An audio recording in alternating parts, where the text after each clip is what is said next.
दिवाली पे कुछ विशेष जानकारी दे। जानकारी तो आप देंगे, वैसे क्या भेज रहे हैं गिफ्ट? गिफ्ट आपको दे रहे हैं, बस लेने वाला होना चाहिए। चलिए, दिवाली के बारे में तो आपको काफ़ी कुछ बता दिया।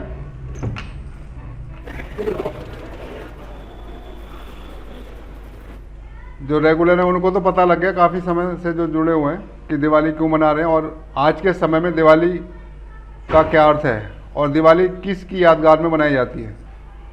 जो दिवाली मना रहे हैं वो दिवाली किसकी यादगार में मनाई जाती है। बस असल में जो दिवाली है वो है दीपों का त्यौहार। चलिए, कोई कल मना रहा है, कोई आज मना रहा है, ये थोड़ा सा ज्योतिष का हेर फेर है, समझ की बात है। और क्यों कोई आज मना रहा है, कोई कल क्यों मना रहा है, उसका कारण मैंने बता दिया था आपको। तो लेकिन अमावस की जो काली रात है, दिवाली उसी दिन मानी जाती है जी। क्योंकि दिवाली पे अमावस की रात का ही महत्व है। जो कुछ भी आपको अपना कोई भी जैसे तंत्र मंत्र भी करते हैं तो दिवाली की जो अमावस की काली रात होती है इसी में ही करते हैं। और जो भी आप लक्ष्मी की पूजा करेंगे वो अमावस की काली रात को ही करते हैं। तो जो एनर्जी जो मिलती है देवताओं की, वो अमावस की काली रात को ही मिलती है। सौभाग्य का वरदान जो मिलता है, जो धन की जो प्रॉब्लम जो दूर होती है, वो भी लक्ष्मी की कृपा से अमावस की काली रात को ही मिलती है। अगले दिन इतनी नहीं मिलेगी, फिर उसका कोई महत्व नहीं रह जाता। ठीक है। अब ये दिवाली पे दीप क्यों जलाते हैं, दीप जलाने का मतलब क्या है? आपको जैसे बताया था ना, दिवाली किस चीज़ का, किस कारण से दिवाली मनाई जाती है। अपना माइक ऑफ कर लीजिए पांचाल जी, अपना माइक ऑफ कर लीजिए। आप सभी अपना माइक ऑफ कर लो, माइक ऑफ कर लीजिए सभी। हाँ जी, चलिए ठीक है। तो दिवाली जो विशेष त्यौहार है ना, वो दीपों का त्यौहार है और माँ लक्ष्मी का आशीर्वाद प्राप्त करने का दिन है। तो दिवाली का जो यादगार आपको बताया था, जो नई दुनिया है, नई दुनिया जब स्थापन होती है उसकी यादगार के रूप में दिवाली मनाई जाती है। और नई दुनिया में क्या होगा? नई दुनिया के अंदर सबकी आत्म ज्योति जगी रहेगी। इस समय क्या है, आत्म ज्योति बुझी हुई है। तो जब हम पुरुषार्थ करेंगे, परमात्मा से अपना संबंध जोड़ेंगे, तो हमारी आत्म ज्योति जगेगी। और जब ये आत्म ज्योति जगेगी तो हमें क्या क्या दिखाई देगा? आपको सब कुछ दिखाई देगा। ज्योति जगने का मतलब है प्रकाश पैदा होना, और जब प्रकाश होता है तो आपको सब कुछ दिखाई देता है। इस समय क्या है, हमारी आत्म ज्योति बुझी हुई है तो हमें कुछ दिखाई नहीं देता। जैसे आप दीपक जलाते हैं ना, दीपक अंधेरे में जलाएंगे तो आपको रोशनी मिलेगी, आपको रास्ता दिखाई देगा, अंधेरा दूर भागेगा। तो इसी प्रकार से क्या होता है, जब आपकी आत्म ज्योति जागती है तो आपको वो सब कुछ दिखाई देता है जो आपको इन दो आंखों से दिखाई नहीं देता। वो फिर आपको इस तीसरे नेत्र से दिखाई देने लग जाता है। आपको ज्ञान की राह मिलना शुरू हो जाती है, क्या सही है क्या गलत है। जब आपका ये ज्ञान का प्रकाश जब जागृत होता है, तब आप अच्छा और बुरा दोनों समझ पाते हैं, देख पाते हैं, स्पष्ट तरीके से देख पाते हैं किसके मन में क्या चल रहा है, कौन कैसा व्यक्ति है। ये भी सब तभी पता लग पाता है जब हमारी आत्मज्योति जागने लग जाती है।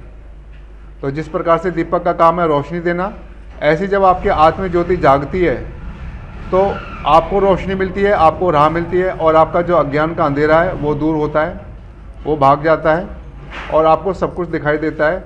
जो इस अज्ञान की अंधेरी रात में आपको दिखाई नहीं दे रहा, वो आपको जब आप अपना आत्मदीप आपका जगेगा तो आपको सब कुछ दिखाई देने लग जाएगा और आपका मार्गदर्शन भी होगा। आप हर चीज़ स्पष्ट रूप से देख पाएंगे।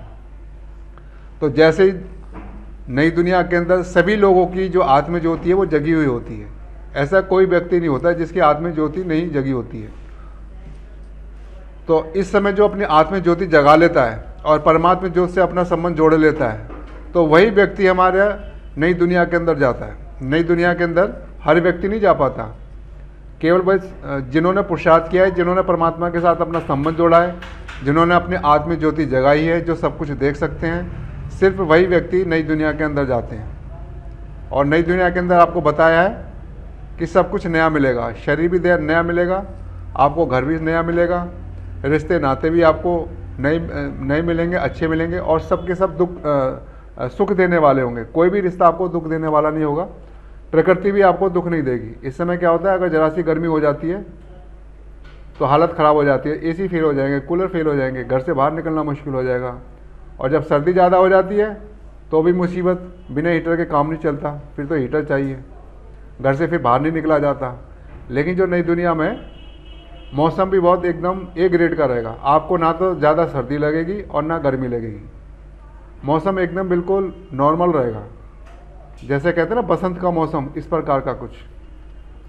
तो ना तो सर्दी की आपको प्रॉब्लम, ना गर्मी की प्रॉब्लम होगी। प्रकृति भी आपको एक प्रकार से सुख देगी। इस समय क्या होता है, प्रकृति भी आपको दुख दे रही है, रिश्ते नाते भी आपको दुख दे रहे हैं, आपका शरीर भी आपको दुख दे रहा है, आपका मन भी आपको दुख दे रहा है। उसके अंदर भी पता नहीं कौन कौन से कितने कितने विचार भरे हुए हैं, वो भी बेचारा परेशान होता रहता है। टेंशन, डिप्रेशन, कन्फ्यूज़न, ये सारी की सारी चीज़ें इस समय बनी हुई हैं। लेकिन जब अब जो नई दुनिया स्थापन होगी उसके अंदर ये सारी की सारी चीज़ें ख़त्म हो जाएंगी। बिल्कुल नई दुनिया में मतलब सब कुछ नया मिलेगा, और ऐसा नया मिलेगा जैसे आपने कल्पना भी नहीं करी होगी, इतना ज़्यादा मिलेगा। ठीक है, ये तो जो पुराने मेंबर हैं इन चीज़ों को समझ रहे हैं कि नई दुनिया किस तरह से स्थापन होगी, और जो पुरानी दुनिया है किस तरह से इसका समापन होगा, समाप्त होगा। जैसे दिवाली में आप पुराना किचड़ा सब घर से बाहर निकाल देते हो ना, तो यही समय चल रहा है। जो पुराना किचड़ा है ना, वो अब उसको ख़त्म होने का समय आ रहा है। जैसे एक देश दूसरे देश से लड़ाई झगड़ा कर रहे हैं ना, तो एक दूसरे को ख़त्म करने में लगे पड़ रहे हैं। और अब जब थर्ड वर्ल्ड वार शुरू हो जाएगा तो सब एक दूसरे को ख़त्म कर देंगे। फिर उसके बाद ये इसकी सफाई हो जाएगी, उसके बाद फिर नई दुनिया बनेगी, उसकी स्थापना का कार्य चलेगा। तो ये सारी चीज़ें अभी चलेगी। तो इसके लिए अभी से तैयार रहें, अपनी आत्मिक ज्योति जगाएं, परमात्मा के साथ अपना संबंध जोड़ें और अपना पुरुषार्थ आगे बढ़ाएं। आपकी जो कमी, कमजोरियाँ, बुराइयाँ हैं उसको दूर करते चले जाएं। आपके अंदर जो भी क्वालिटी है जो आपको डेवलप करना चाहते हैं उसको आप बढ़ाते चले जाइए, गुणों को धारण करते चले जाइए, शक्तियों को धारण करते चले जाइए, क्योंकि अंत समय में आपकी यही चीज़ें काम आएंगी। ठीक है, अच्छा जीतू जी बताइए आप क्या कहते हैं, बोलिए। सर ये बैंक तो रहेंगी ना उस टाइम पे? बैंक? हाँ, बैंक का क्या काम रहेगा, बैंक तो सबसे पहले खत्म होगा। पैसे वैसे निकलवा लेना फिर। अब ये तो जो होगा अचानक होगा ना, आपसे कह के थोड़ी होगा। नहीं होने वाला हो तो आदमी पहले से ही अंदर से रख लेना निकाल के पैसे वैसे। वो तो अपनी अपनी किस्मत है। हमारे अकाउंट में तो खाली पड़ा है ना, हमारा तो जीरो है, हमारा तो कुछ फर्क नहीं पड़ेगा, चाहे हो जाए बंद हो जाए। आपका भरा हुआ है तो आपको ज़्यादा टेंशन है। तो मेरा भरा नहीं है, दूसरे भरे हुए हैं, उनके खाली करने हैं। अरे तो आप क्यों परेशान हो रहे हो, वो हो जाने, उनका काम जाने, तुम क्यों परेशान हो रहे हो? आप खाली कराओगे क्या? अरे मैं और क्या, मुझे ही करना पड़ेगा या मेरे खाली हुए हैं तो? चलो आप कीजिए, आपको करना है तो आप अपने हिसाब से कीजिए, हमें तो ऐसा पता नहीं भाई, हम तो किसी का खाली कर नहीं रहे, हमें तो अपना मालूम है, दूसरों का पता ही नहीं। खाली क्या, अपना ही ले रहे हैं, खाली क्या करना है? कर्मों का खाता बढ़ाओ, ये बैंक तो यूं ही रह जाएंगे। बैंक बैलेंस तो आपका जितना बढ़ रहा है, वो तो आपका जिसने जितने नोट दबा के रखे हुए हैं ना, वो सारे के सारे दबे रह जाएंगे, क्योंकि करेंसी भी फेल हो जाएगी। अगर किसी भी देश का दिमाग खराब हुआ, वो सीधे सैटेलाइट को उड़ा देगा, और जैसी सैटेलाइट उड़ाई आपका बैंक का सारा जो कनेक्शन ख़त्म, आपकी लेन देन सारी ख़त्म, फिर कोई काम नहीं, आपका सर्वर ही डाउन हो गया। कर लो अपने पैसे का लेन देन, क्या कर लोगे? जब लड़ाई होगी तो जो हारेगा कुछ ना कुछ तो करेगा ना, बर्बादी। जो कहते ना, खिसियानी बिल्ली खम्बा नोचे, तो कुछ ना कुछ तो करेंगे ना। तो सबसे पहले यही काम करेंगे, बैंक को सैटेलाइट ही उड़ा देंगे। अब तो ऐसी टेक्निक आ गई ना कि ऊपर सैटेलाइट को यहाँ बैठे बैठे उड़ा देते हैं। कोई भी अगर छोटा मोटा कोई सैटेलाइट जैसे ख़राब हो जाती है, बेकार हो जाती है, काम नहीं करती है, तो उसको यहीं बैठे बैठे उड़ा देते हैं। अगर मान लो ऐसे काम की कोई सैटेलाइट किसी ने उड़ा दी, आपका तो सारा का सारा जो सर्वर है वो सारा का सारा डाउन हो जाएगा। ये तो खैर बात की चीज़ है, अभी तो स्थिति इतनी ख़राब नहीं है, लेकिन ये बात की बात है। लेकिन ये धीरे धीरे ख़राब हो गई, एकदम से आपको उसका अंदाज़ा होने लग जाएगा। जैसे जैसे आप बढ़ते चले जाएंगे, आपकी आत्म ज्योति जागृत होती चली जाएगी, आपको ये चीज़ें अनुभव होने लग जाएंगी, आपको सब चीज़ें आपको पता लगने लग जाएंगी। तो इस चीज़ से डरने की ज़रूरत नहीं है, बस अपने आप को तैयार करने की ज़रूरत है। घबराने की ज़रूरत नहीं है। क्या करना है, कैसे कब करना है, वो धीरे धीरे जब समय आएगा सारी चीज़ें पता लगती चली जाएंगी, और सारी तैयारी जैसे करनी है वो सारी की सारी तैयारी भी होती चली जाएगी। और अंत समय में आपको बताया था सिर्फ आपके पुण्य कर्मों का खाता ही आपको बचाएगा, और कोई भी चीज़ आपको बचा नहीं सकती है। आपका रुपया पैसा का वहीं का वहीं रह जाएगा। कोई किसी का मान शान होगा, कोई पद होगा, वो नहीं बचा पाएगा। केवल परमात्मा शक्ति ही बचा पाएगी और आपका पुण्य का खाता बचा पाएगा। प्रकृति भी अटैक करेगी, पांचों तत्व अटैक करेंगे, भूकंप, बाढ़, सुनामी, ऊपर से गर्मी,